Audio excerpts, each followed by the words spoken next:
I have to go in, I have to take a breath, and I have to have this treatment just so that my head doesn't do, I had what they call the yes bobble. It would just constantly do this. Nothing I could do to control that. And then it would eventually turn to the left, and I would curl down into a C, and I couldn't move. I would lock. When I get into the neurologist's office, I said, I get to see a lot of people's shoes because I couldn't lift my head to see their faces. So I know my path by way of that. Paul and Rena, how did you find Carnivore?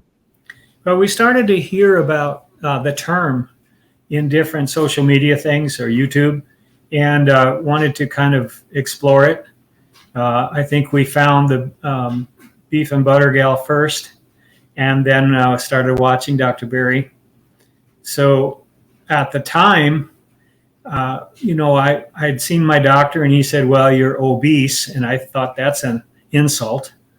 I was 220 pounds. And I looked it up. That's 99.79 kilograms for those who need that. But, I felt it was kind of insulting, and then the doctor would seem to make decisions on my behalf rather than leaving my medical choices up to me. So he would say things like, I want you on a statin because of the cholesterol. And I would say, no, I've seen what statin does to people, and I don't feel comfortable doing that. So just to give you an idea, we started this around New Year's Day or just afterward. And I started to tell people I'm leaning toward carnivore. And at the time, and even through part of February, I would eat things like mixed nuts or other things that, tempted me. So I wasn't fully into carnivore right away. But to date, I've lost 32 pounds. I've got about 18 pounds to go to reach my goal. My A1C back in January, it was kind of late January when I had my physical. My A1C was still at 6.2, that's where it had been previously. So he said I was pre-diabetic. And, my HDL and stuff like that. Like in January, my triglycerides 185, HDL 27, LDL was 115. So the VLDL was 37. He said, well, your numbers are down from the previous test. And I said, well, if I continue to lose weight, I'd like to do this again in 6 months and just see how my numbers are. So that should be coming up around June. So, I was kind of bothered by the obese label and pre-diabetic, this kind of stuff. And so then I thought, well, what can I do? Because, I'm approaching 67. And you often get the feeling like it's too late for me. Any change I do now probably won't make any difference. And that's the way you think. Not only that, I enjoyed the candy and the mixed nuts. And, I could binge on pistachios and cashews and things, have a can of peanuts beside my recliner, and you don't think about the fact that you're not sleeping as well. You wake up, you got anxiety, you think about things and don't fall asleep. You don't think about all these side benefits, that you could have. So I began to notice differences, and that was good. But a year ago this month, I had a problem with my right eye. My vision suddenly went blurry in my right eye, and I'm right eye dominant, so I was very concerned about that. So I went to the ophthalmologist and found out I had a central retinal view occlusal with macular edema of the right eye. That really rolls off the tongue, doesn't it? So what it means is some blood vessels opened up. I had blood escaping into the fluid of my eye. And of course, as long as the inflammation was there, it wasn't going to settle down. It was interesting when the doctor told me that they were giving some cancer treatments to patients, and they found out eye health was improving. And they found it was the Avastin, which would accompany the other chemotherapy, Avastin. So I said right away I would take the injection, and within 2 days, I had clearer vision. The trouble is it's kind of a maintenance thing. and your eye may not really stabilize and heal properly, and the blood vessels, rejuvenate. And so every 8 weeks, I have to go back to them. And believe me, it's no fun to have a shot put in your eye. You can imagine that. Some people refuse it right up front. They'd prefer to live with blurry vision, I guess. But I've tolerated that 7 times now. Interesting change, though, since Carnivore is my eye is now becoming more stable.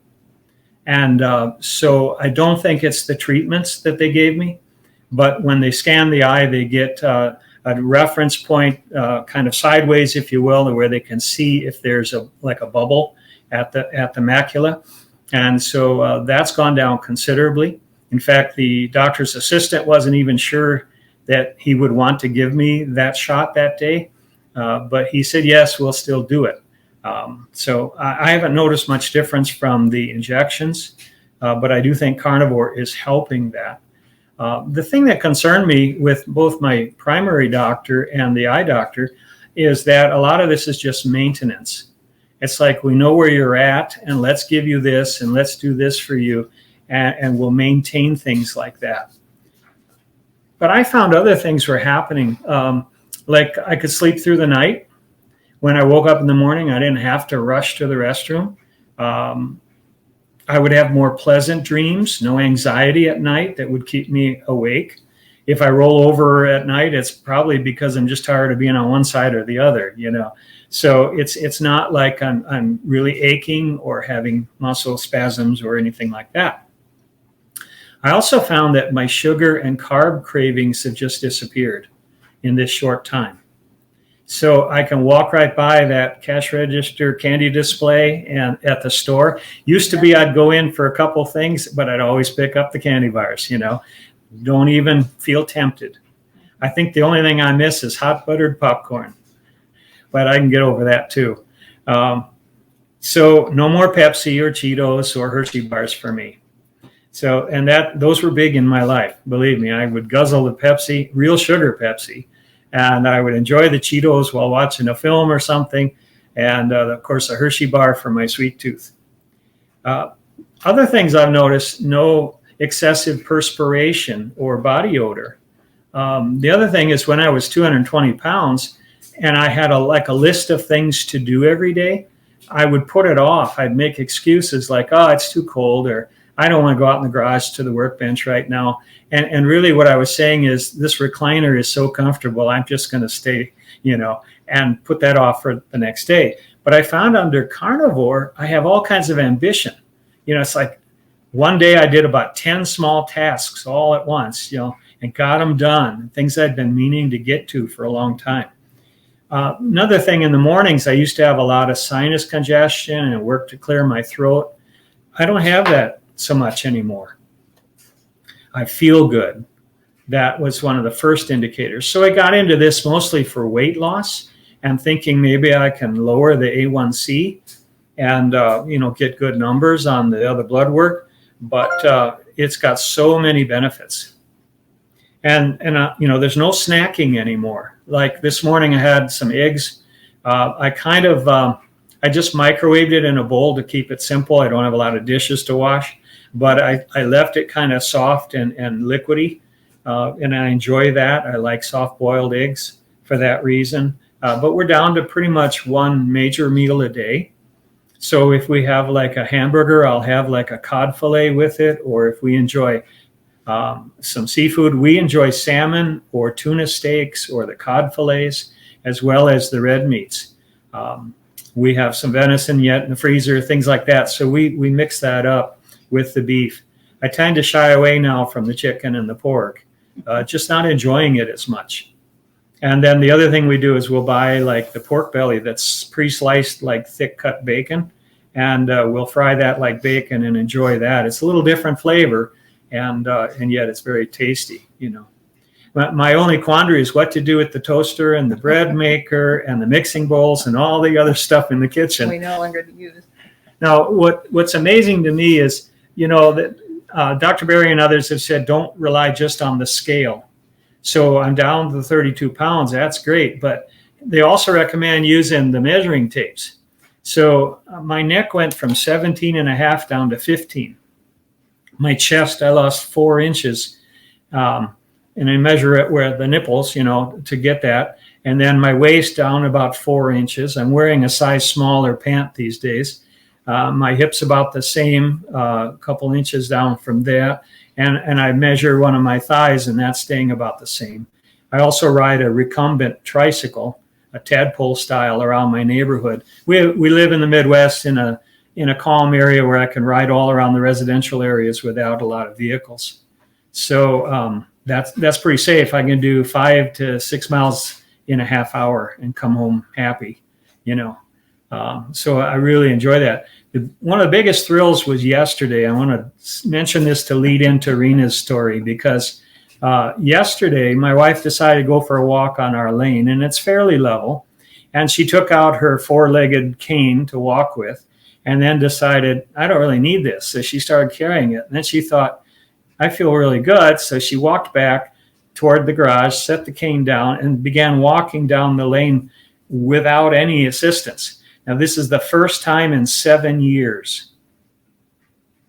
She doesn't need the walker, doesn't need the cane. And so I grabbed my phone and videoed her right away, because I thought, my kids got to see this.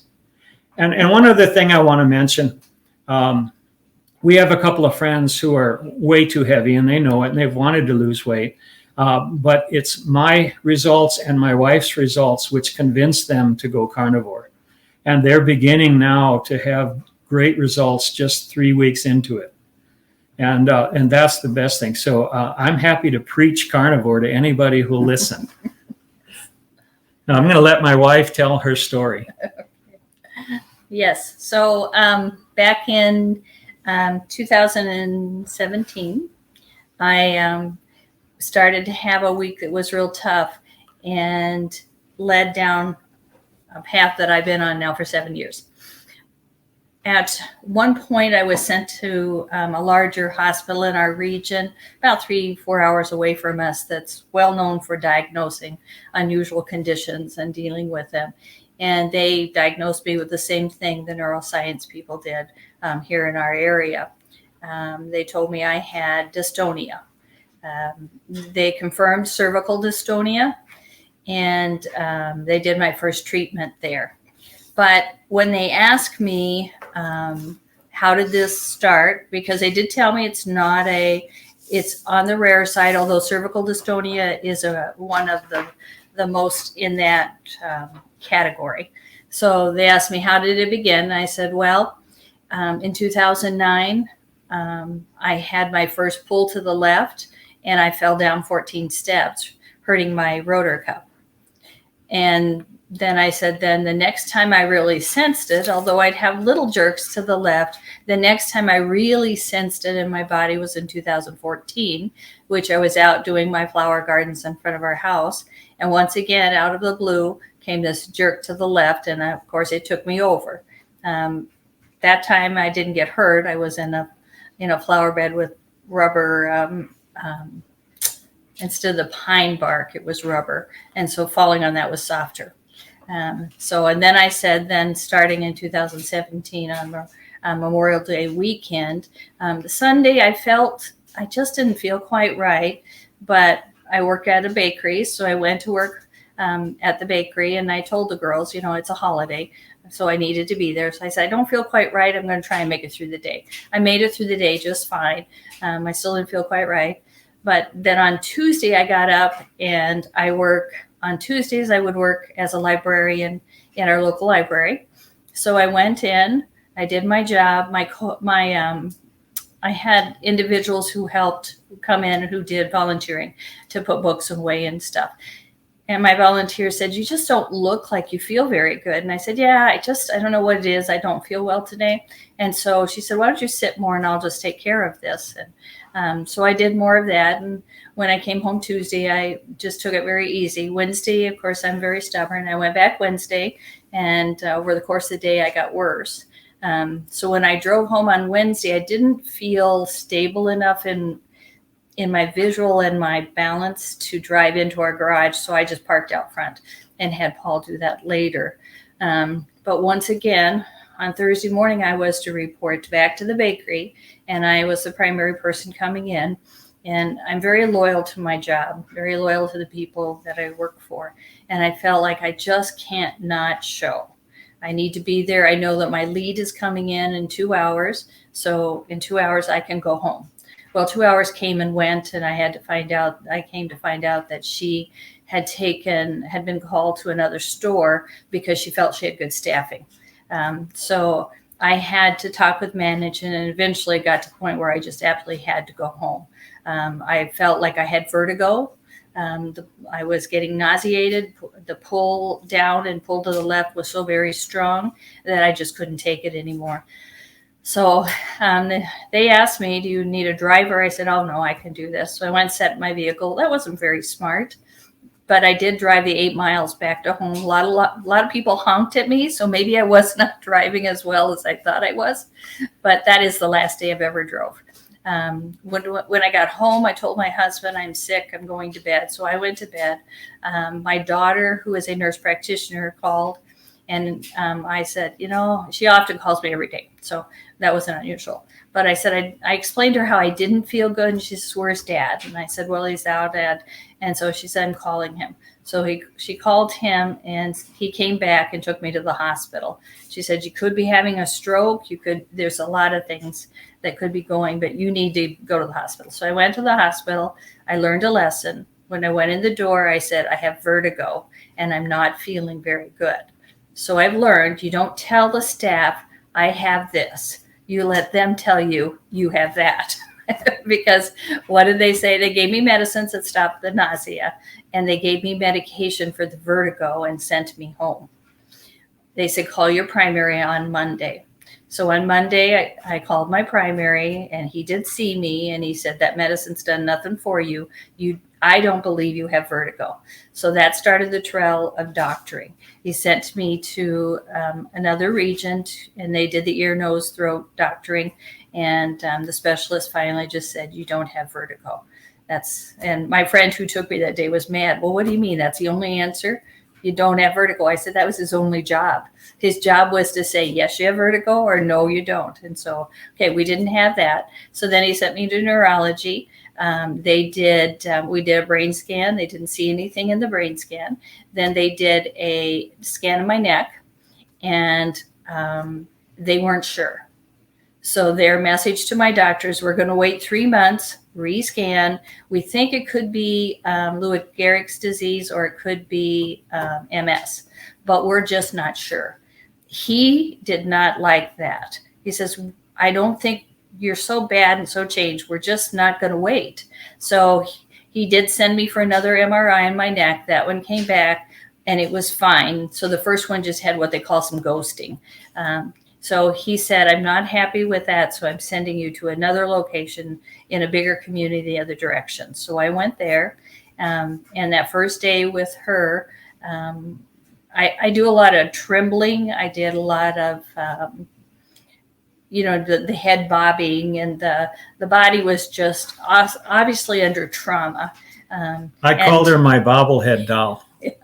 So when I saw this nurse practitioner neurologist, she brought in that day, I paid for one neurologist and I saw 5.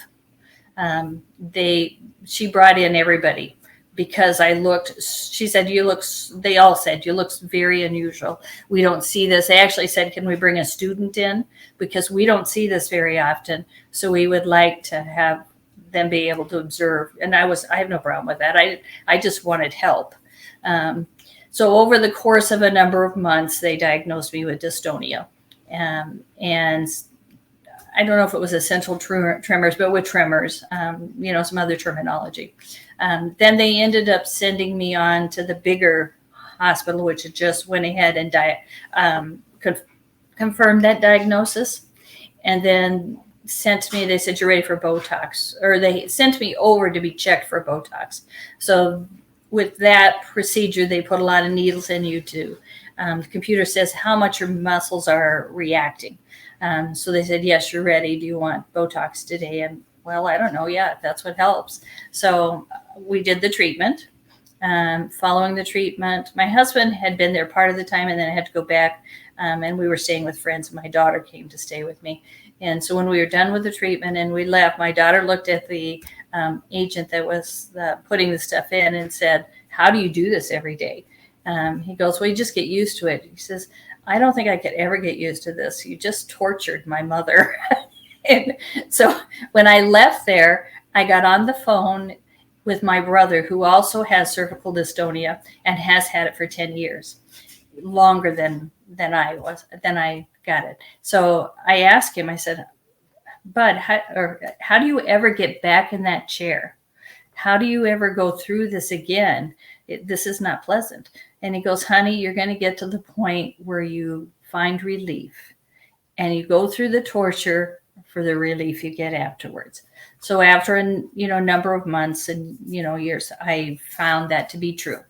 But I thought, okay, this is my only plan. Every 12 weeks, I have to go in, I have to take a breath, and I have to have this treatment, just so that my head doesn't do. I had what they call the yes bobble. It would just constantly do this. Nothing I could do to control that. And then it would eventually turn to the left, and I would curl down into a C, and I couldn't move. I would lock. When I get into the neurologist's office, I said, I get to see a lot of people's shoes because I couldn't lift my head to see their faces. So I know my path by way of that. I could turn my eyes up enough as I was walking, either with my walker or as I got a little bit more stubborn in my cane. Pride is part of that. You hate to go everywhere with a walker when you don't feel old, So when even one time he had to, well, several times he had to get down on his knees to talk to me because I couldn't look him in the eye. So he would get down, and he'd usually have to have assistance to get my neck where it needed to be. Well, in January of this year, I didn't have, only 2 times in the times that I've had, I don't have Botox. It's what I have is called, what did I say it was? XEOMIN. So it's a Botox type. My brother can only take Botox as effectiveness, but this works. So an insurance company wants you to try this first before, I suppose Botox is more expensive. So when it came to that, only 2 times in those 7 years have I had a time period where it didn't work well. All it did was stop the bobbing for a few weeks. If I can inject, it's hard for me to sit and watch her get these injections. With the COVID thing, I couldn't go in with her anyway, so that kind of was my relief. But I'd have to watch the floor or something because these are long needles deep into the neck. They can't give you anything to calm the muscles because their device tells them where the muscle's locked up, and that's where he needs to make the injections. And so I don't know how many, 8 to 12 maybe injections. I don't know how many places. I've had up to 20 at a time.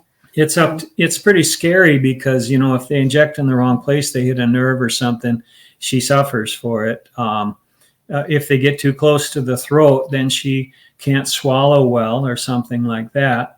Rena, tell about how long it takes to begin to affect and give relief, and then what it's like as that's on the downside. Right. So when they give the treatment, it takes about 3 days for it to start to take some effect. The first effect I notice relief from is the bobbing of the head. And then over the next 3 weeks, I start to feel some release of my muscles, and I'm able to move again. I'm able to turn my head, look up and down, which I get to the point where I can't do any of that. I can't hold my head still. But that's at the end of 3 weeks, it's like a roller coaster. So you're at the bottom, then you get the shots and you go up, and at 3 weeks, you kind of plateau for about a week, or I do. I think everybody takes this drug a little differently. And then I start downhill and it starts wearing off. Mine has always worn off at about 10 weeks. But because of, I think, insurance rules, you cannot have it until 12 weeks. So that's just the way it is. So in January, I was going into his office already in really, really bad shape because the drug didn't work well. And so I got progressively tighter and harder and had a tougher time. So he had to have his assistant, his nurse, take hold of my head when it came to he does shots here. And those, he had to have her pull my head up so he could even get into this region to do the shots with a strong headlock. Then he does them on the other side. He does them on the back. The back is the danger zone for my throat. He has put my throat to sleep twice, but not horrible.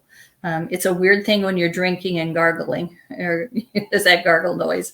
So that is the danger. He has to get it just right. Or if he hits the nerve, the pain goes all the way down your arm. So that's kind of a difficult. And then only 2 times in all of the times has he done this side of the neck. But usually I look like I have hickeys everywhere by the time, once the treatments are done. So I would just expect that. But when it came to the back of the neck to do those shots, I was bobbing. It's kind of a hard thing. You're locking and yet you're bobbing. So you're locking in this position and you can't hold your head still. So she had to headlock me and hold me real still so that he could get in there without going too far, or to be able to.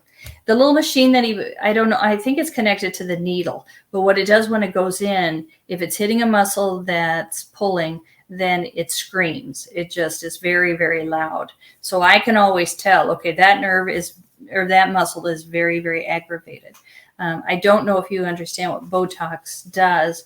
It simply alleviates the connection from the brain to the muscle. And recently I learned the problem also is from the muscle to the brain if it's not communicating well. So it calms that connection because the brain will tell one muscle to pull this way and one muscle to pull that way. And so I've got a constant battle in there. And so I get really bad Charlie horses. So the pain level becomes extremely heavy. So at one point they put me on, they started me right away when they first started it, they start you on carbidopa levodopa because it can be a Parkinson type condition. When I went to Mayo looked at me, they did a memory test. They said, we're taking you off this immediately because it's hurting your brain. It's not helping you. Obviously, you don't have Parkinson's or dystonia related to Parkinson's. So they took me off that. So the next one they put me on was baclofen. That did not do a lot for me. It helped me relax a little bit. The idea was that at night when you lay down to go to sleep, you need to sleep. Dystonia goes to sleep when you get into the deeper sleep and you get a break from it. But until you get there, you're still in a lot of pain and a lot of agony. So being able to relax enough to even fall asleep for healing, it just wasn't happening. So we were trying. So that's why they gave me the drug. Like I said, I quit taking baclofen because they were afraid that maybe it was bothering my kidneys. So we went off that, and about a year ago, they started me on lorazepam, which is the same kind of, but a little bit more controlled, a little bit more. But about 3 months ago, during that time period where the Botox didn't work, I was taking it was to be taken at night one time every night. I normally didn't take that much of it, only when I was in the bad state. But over the course of that time, I did start taking it nightly. And then I had a day where I came into the living room and I went, oh, my order from a company that I'd ordered from is here. And I was so excited because I was looking forward to it. I said, who unpacked it and stood it all right there? And my son said, you did, Mother. And I had absolutely no memory of unboxing that stuff and stacking it. I even took some catalogs that I had that came with it. I orderly put them just the way they should in order. I had taken some of the paper, I'd put it where it belonged in the bedroom. I'd cut the box up, which I don't always do. He usually does it. So I cut that up and put it in. So I went through a cold garage, barefoot, to put it away. And I had absolutely no retention of that. So my daughter said, you need to call a doctor. So I did. And of course, the neurologist is where I had to call. and they said it can be the drug. So I have not taken that medication since because that terrified me. I thought, I don't want any long term. I will deal with the pain. I will deal with the other aspects of this condition over the thought that I could lose my memory. That's just very scary because I did 3 hours of stuff. I just had no retention. And I still to this day have no hint of memory of any of that. So I did it. They had a fancy word for it, but I did what was normal. I just didn't know I was doing it. So that was very scary. And they felt it was drug related. Why don't you tell them how you started on Carnivore? Well, yeah, I think it was his idea, but I was okay because I'm thinking weight gain. I'm overweight and I would like to get down in weight. So in January we started. Then in February we went to our son's house to babysit our granddaughter for a couple of weeks. And while we were there, I was a bad girl. I ate a lot of carbs. He was pretty good, but I was very bad. So when we came back, I think what I learned from that is I had my desire to lose weight, but I didn't have my why. Why are you doing this? Why are you making a transition and sticking to this? When we watched Dr. Berry and several of the others, I began to understand this is my why. I want to age gracefully. I want to be healthy. I don't want to get sick. So I needed a why to be able to pass by those carbs. I needed a why. And the other thing, when I teach a class at the library 2 times a month, and one of the ladies, I was explaining what was happening in my body to her. And I said, she says, but I love sweets. And I said, I do too. But when I see that candy bar now, I go, that's poison. And I don't need that poison. You know, there's a reason I don't want that. So she told me a week later, she goes, I did that last week. Every time I'd go, I wanted that candy bar. I went, no, Rena said that's poison. so she wouldn't need it anymore. So I hope she has long-term success. So the other thing we saw the moment I went to, the morning of April 2nd, I went to my neurology appointment to have my next set of shots. We walked in to vote to begin with because it was voting in our region. And I walked over to the table like I normally do. And the lady at the door was somebody I knew by way of being a librarian. And when I did my voting and I was exiting, she said, you were different. You walked right to that table. There's just something really, really different about you. What is it? And I said, well, I changed my diet. And she goes, can you please explain to me how you changed your diet that made this big of a difference? And so I said, we've gone carnivore. And she didn't have time to really ask me anything else, but I thought it was interesting and we needed to head first. So we headed to Appleton to go and get my treatment. I was so excited to see the neurologist. When he walked in the door, he looked at me and I right away went, look what I can do. I can do all of this, you know, and he was like, wow. But as he walked in the door, he wasn't looking at me. He said, we're going to do the very same treatment. So same muscles, in other words, what he was telling me. So I was amazed. He was amazed at that. I said, I've changed my diet and I believe it's made a big difference for me. So he went right to my positioning my head to get, and he said to me, oh, no, it's still right here. It's still here. I can sense it in, you know, where the position of the neck. I said, I'm not saying I'm healed.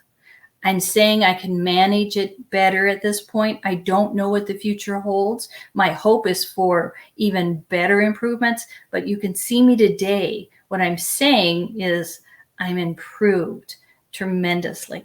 Yeah, he thinks it's what he's done with the injections. So I told my friends, you know, yeah, I sense that tightening in my neck right here. I said, it's like the Witch of the West.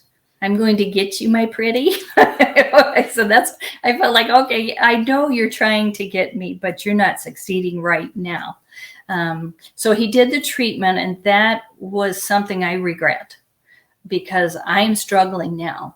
Because my brain that medicine is putting things to sleep that just didn't need to go to sleep.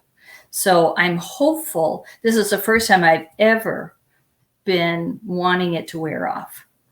I am looking forward to it going away so I can have the relief I had before I had the shots. But I had that talk with him. I said, could we lower the dosage? Because I take a pretty high dosage. And he said, no. We've hit your sweet spot. I've got you right where you need to be. We're not going to lower the medication. And then he said, but what we'll do is in 12 weeks, when you are ready for your next shot, if you're feeling as good as you are today, 2 days before you call and say, I want to put it out a few weeks, up to a month, put it out a month. And then if you find then you're still better, put it out longer. So he'll let me go longer without it, but he wouldn't admit that there were, he didn't want to go that there might be something in the diet. And I didn't push him because I'm too new at this, and I need a little bit more time to be able to really see what this has done for my brain. The other thing this has done for my brain, it not only has stabilized all that, but the one thing Botox cannot do, the one things baclofen or lorazepam did not do, or anybody ever explained to me how come I have this constant pull to the ground. I just feel like all the time I'm being pulled down. And I feel like somebody has taken a hold of my brain and is squeezing it. That is relieved. I don't feel pulled to the ground, and I don't feel like somebody's squeezing my brain. Nobody's ever been able to answer that, and none of the treatments have done anything for that. It's just, this is the treatment. This is the only treatment. This is all we can do, type thing. So I've been very happy with that. When this first came on strong, that last weekend in May of 2017, and we didn't know what it was, and we kept hearing things like ALS or MS. We've had friends who've died young or relatively quickly because of such diseases. And so my first fear is I'm going to lose her, and I was in my late 50s at the time, and I'm thinking this is far too young to lose her. And then what do? I don't like being alone, So that big question was kind of solved with the dystonia diagnosis. However, then you're living with this reality that every number of weeks you're going to have to get another treatment. And it doesn't really satisfy completely what you want. We have a small teardrop camper. We like to go places. A lot of the parks where we would camp, one of the main attractions is to like a hiking trail or climb these rocks or go see this monument. She couldn't do that. And I thought the big purpose in going and experiencing the outdoors and enjoying a national park or state park, the big thing that you do when you're there, she can't do. So why would I want to take her and then I go and do this by myself? That doesn't work for me, And so what I've always longed for is that she would reach a place where she can just enjoy being out there and doing this and not constantly thinking about her health. Although I'm very relaxed. If we go camping and I have a chair, I can sit and read a book and feel very comfortable. I don't mind him going fishing or going for nice long walks. I have learned to be content within what my body can do. I'm thrilled that it looks like I'm able to do more. I can't tell you how exciting it was yesterday to feel confident and safe to walk that area quite a few times and not feel concerned at all. I'm not yet to the point where I feel I can walk on grass, but I just believe once the Botox wears off, that's, I'm going to just keep feeling better with that. Now it's going.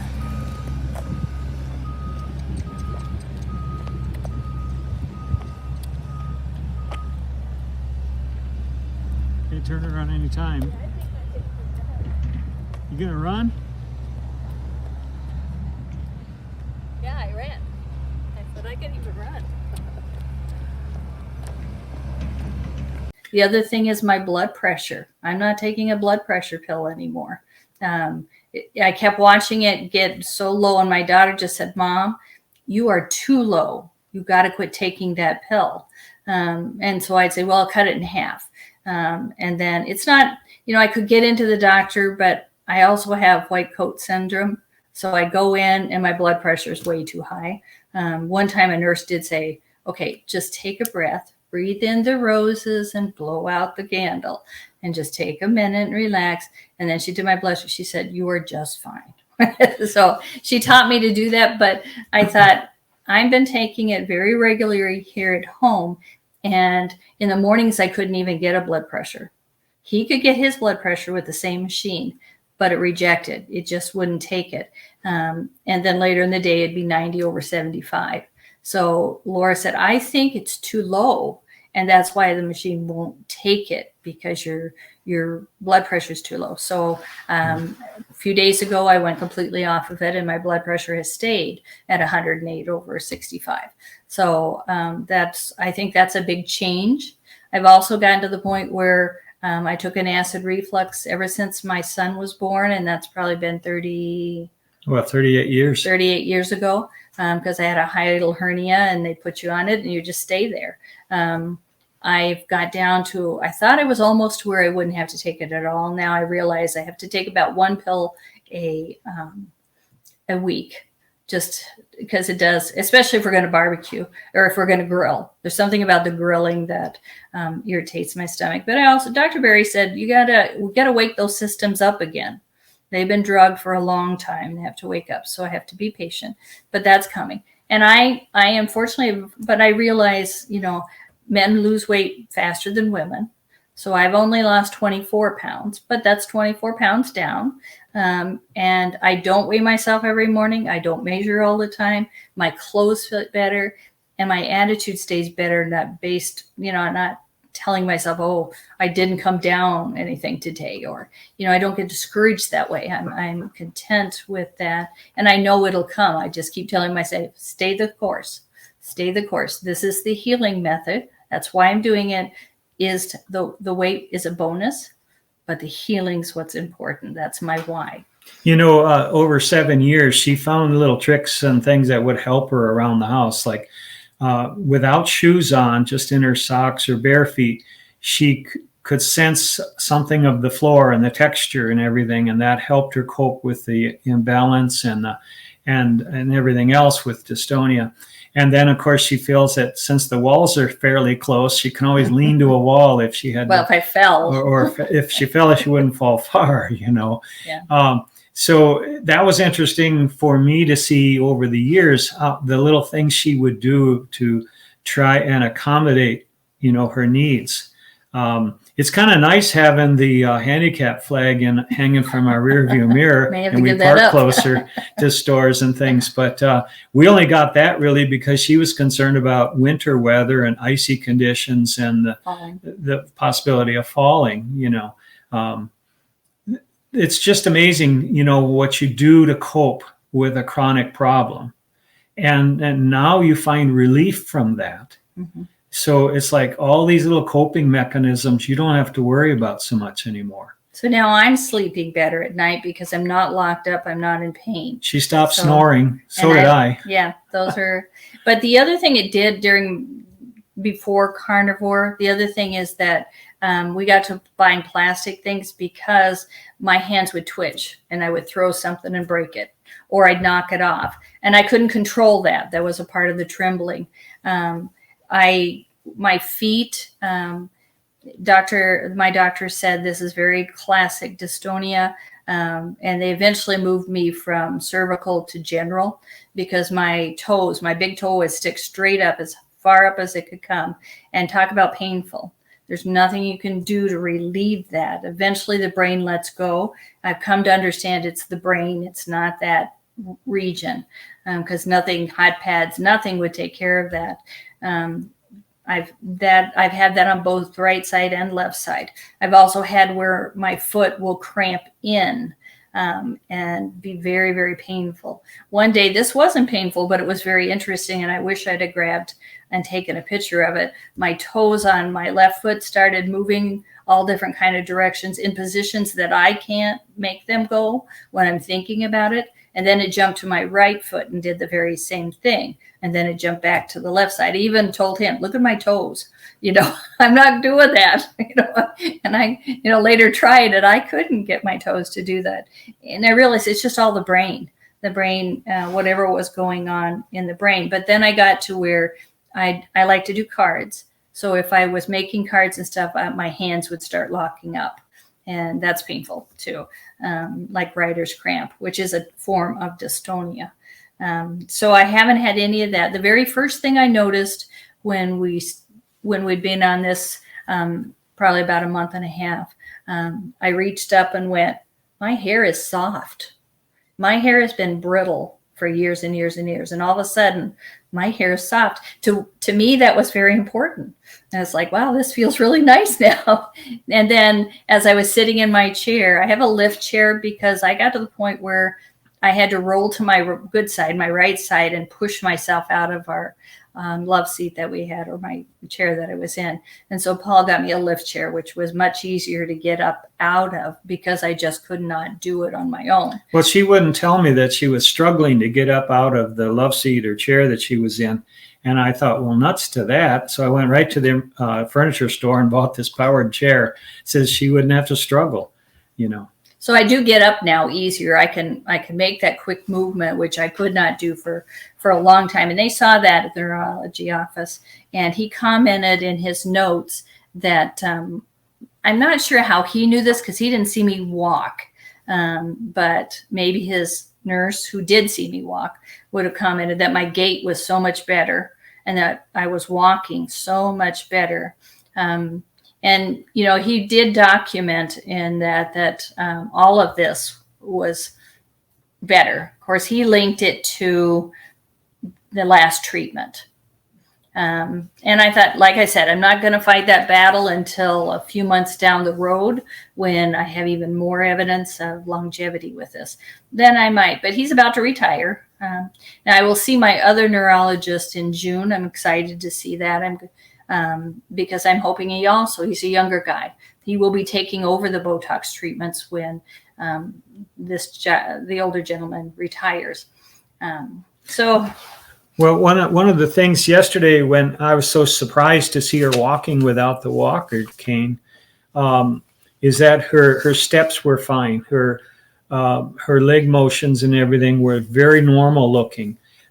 She could turn her head and then turn around on the lane and come back toward me and just look so healthy and you can't imagine the shock and surprise and the relief that I was feeling.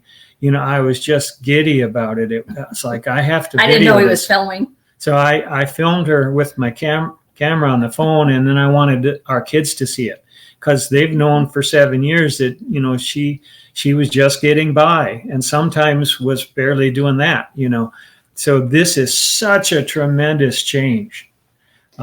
Our kids, I knew that last treatment wasn't working well, and we were expected to go to Christmas in Florida, and all the kids would go. They move it each year to one of the kids' houses, and I just told Morley friend, I'm not going to be in shape to come. So Dad and I are going to have to Zoom this year, just because I don't think that, you know, this is going to get better because I knew where it was headed. I've been there one other time. So, and this one was worse, much worse. So we Zoomed, and I think it scared the kids. So they decided to do a family trip this summer to Colorado, where I grew up. And so I could see my brothers and sisters and stuff. So we're intending to do that this summer. And I think it kind of bounced from Mom looks scary. You know? Well, you know, we had to have her sitting in such a way and propped with pillows and things so she didn't have to move her neck and head, and that she could just be trying to relax more when supported like that.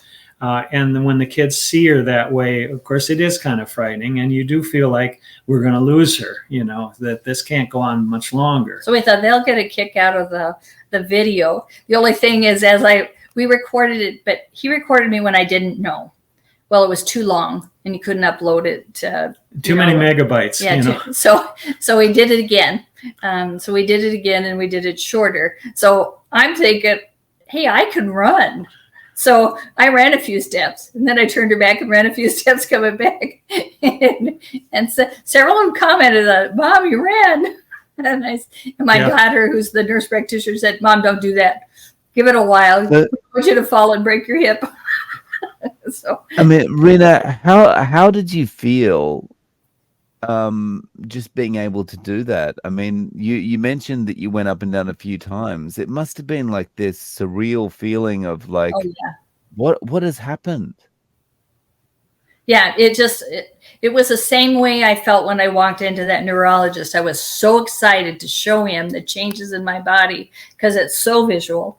And then that sense of confidence that I can walk. This cane is just actually a pain to be using because I can walk faster and better without it. So yes, it is a huge thing for me. And I'm excited and I want to see how it goes. I'll be feeling even better when this drug has gone away, because I don't believe I needed it, and maybe I would have needed it again but maybe I'm going to have to take it once a year or something to calm it down for a while, or maybe with the carnivore my brain will heal.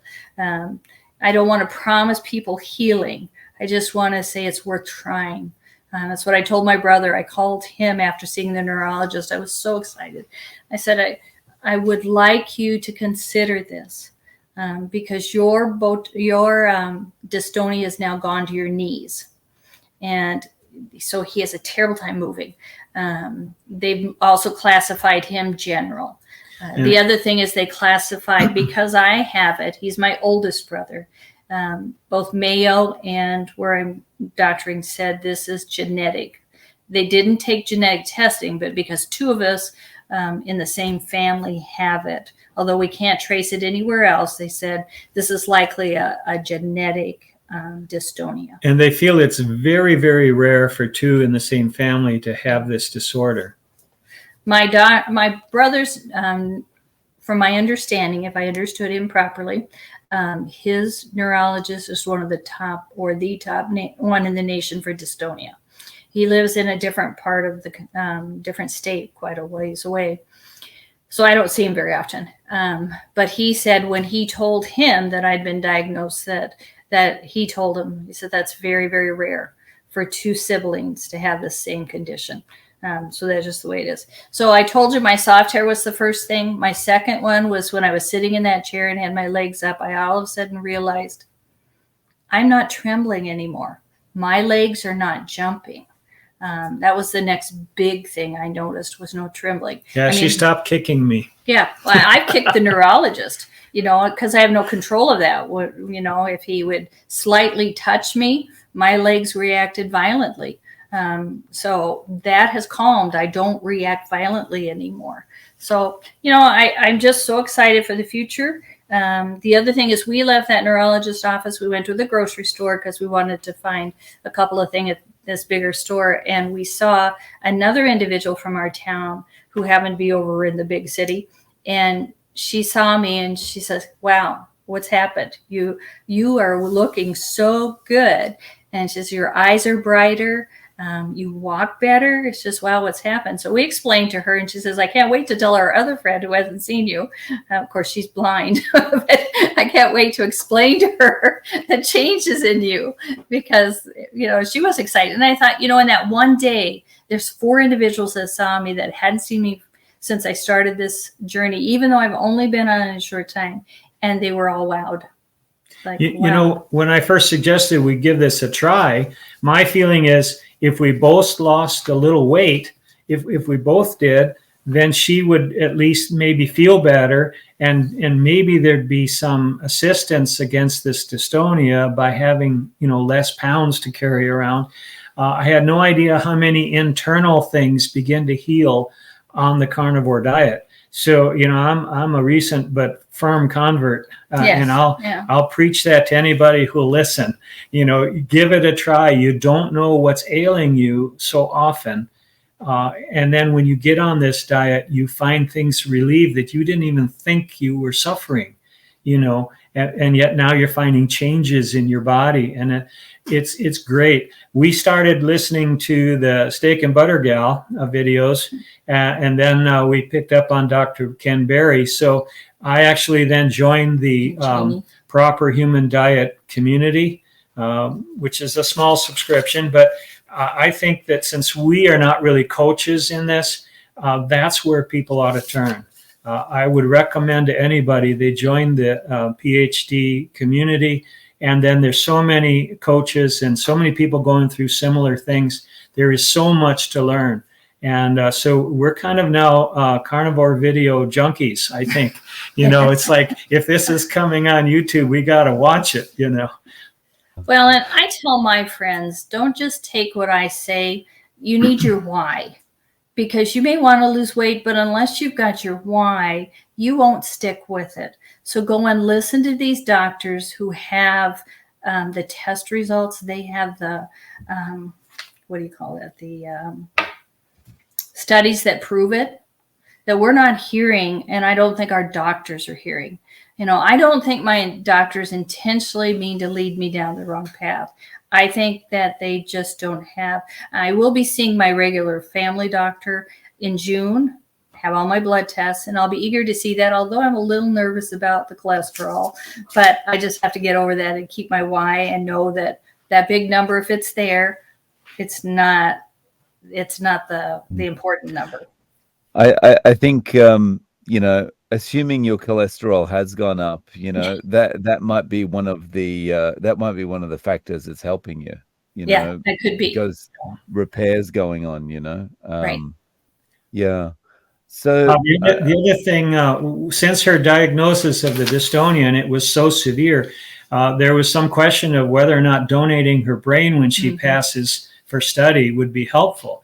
And of course, we live in a rural area, so transporting it to where it can be studied would probably mean Chicago or something.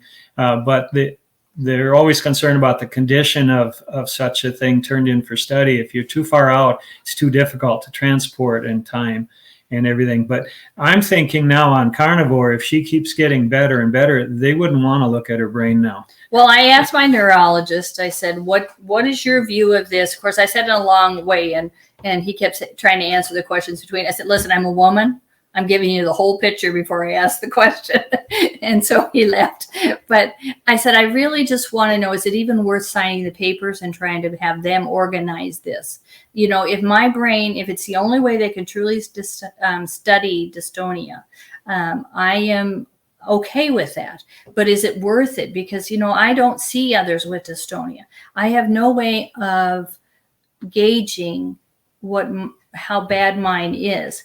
And he said, yes, honey, it would be very beneficial to them because you are the worst patient I've ever had.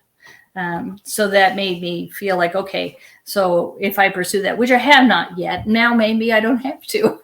That's because maybe it's gone or soon will be. Yeah.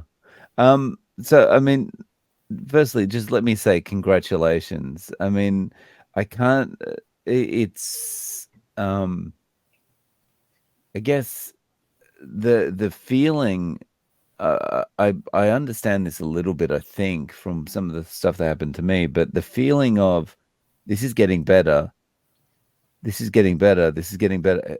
And I'm not going backwards at all, and to have been in a situation where, you said basically it's 10 weeks that it lasts for, and then it's kind of back to normal.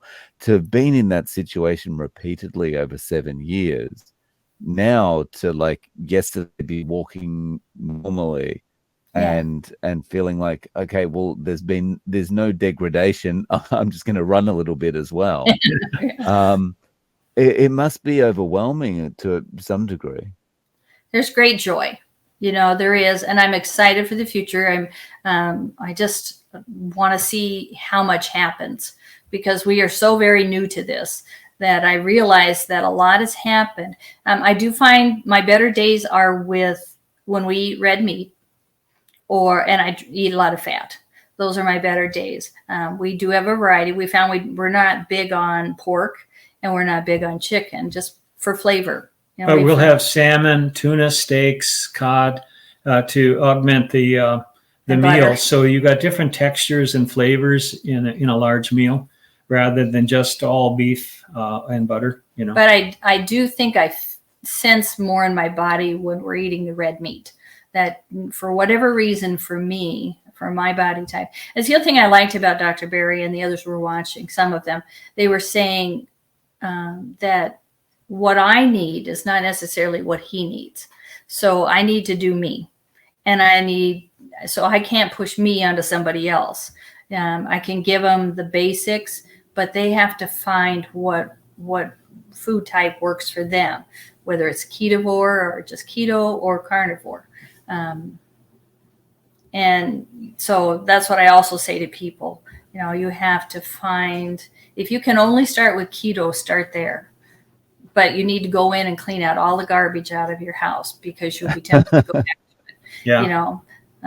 And then you might find, okay, that works. And then maybe you might want to go a little stronger. We did keto years ago, and I lost a lot of weight on it immediately.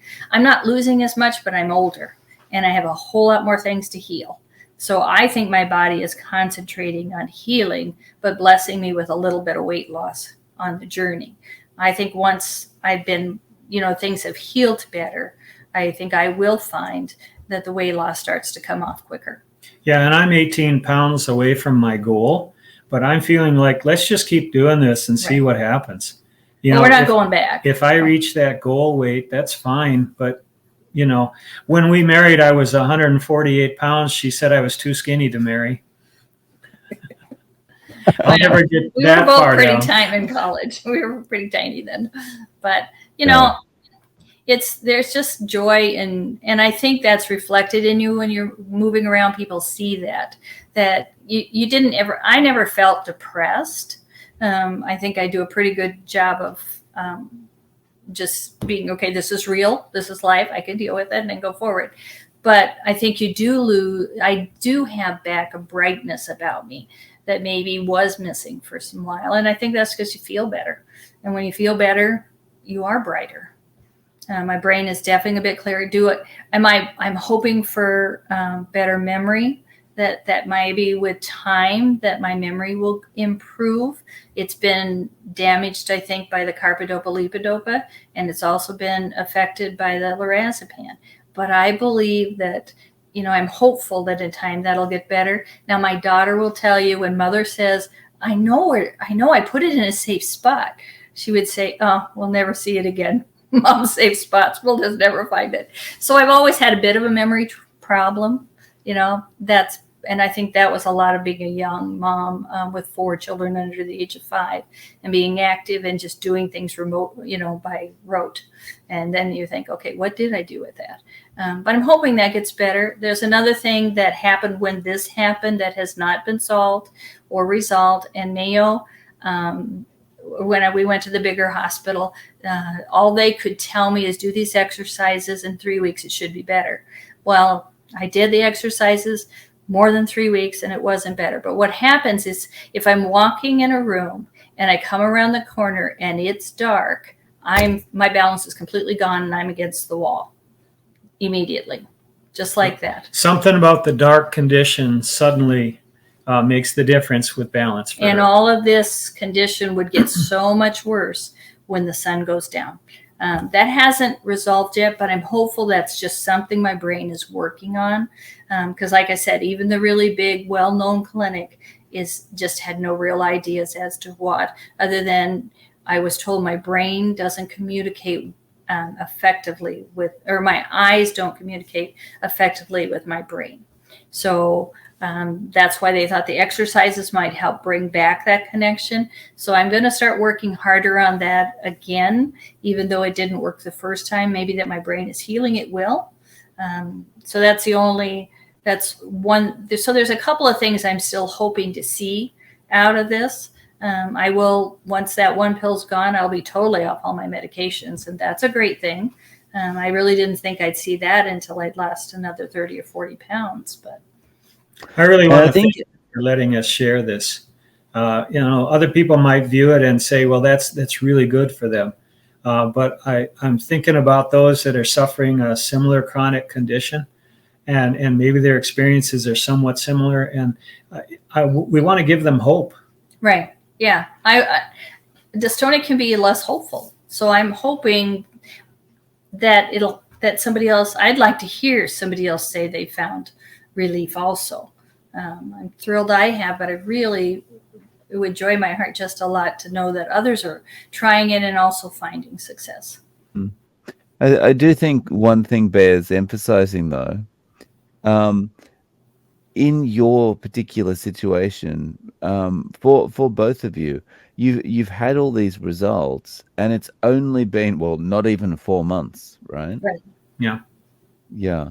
So, you know, this is fast. And considering, Rena, like you've been doing these treatments for 7 years, you know, and one change and less than 4 months, and you're getting these good results. I think that's very important to emphasize. Well, and that's why I did not jump on the neurologist when he felt it was just the medication finally kicking in. Part of me wanted to say, okay, you've done the same treatment for all these years. You're giving me, and I went back and looked, he's really only had me at this higher dose for 3 years, almost 4. So, but even still, nothing changes. And now magically you walk in this door and you say, oh, it's worked. I don't know. Is that the way it works? Does it really work that way or not? Or could you at least consider that maybe changing my diet? So I didn't want to jump on him yet because I'm too new to it. But I think in, you know, the course of whenever I have my next treatment, if that puts out 6 months, if I can go 4 months, it'd be great. If I can go 6 months and not have this pulling, pinching in my neck start, because that's where it starts. And then it gets worse from there. Time will tell. I'm excited to see. But I'm excited enough to have this kind of quick result that I would like others to try. It's just awesome to hear your story, and I appreciate you coming on and sharing. Paul and Rena, do you have any social media or any way people can reach out to you? Not really. I do recommend the Proper Human Diet community through Ken Berry and his wife Nisha. I really think that others can do more good in encouraging people than I can do. Our story is limited to just what we've experienced, obviously, but there are coaches there in that community. I would reach to them and have the answers to your questions. And for longevity, they give you your why. Why am I doing this? Why will I stick with it? Why will I not change? You know, so yes, we live a simple life. Yeah, we definitely feel we have a purpose in this. And so my purpose is not to give it 3 or 4 months and then go back to eating the way we were. That's not my purpose. It's not even on my mind, you know. I cleaned the pantry. We're not going back. Yeah, and I still love the pistachios and the cashews and other things I shouldn't be eating, you know, because I would binge on these things, not just eat a few, you know. Yeah. Well, thank you so much for coming on, Paul. Thank you. I really appreciate your time. It's a pleasure. Thank you.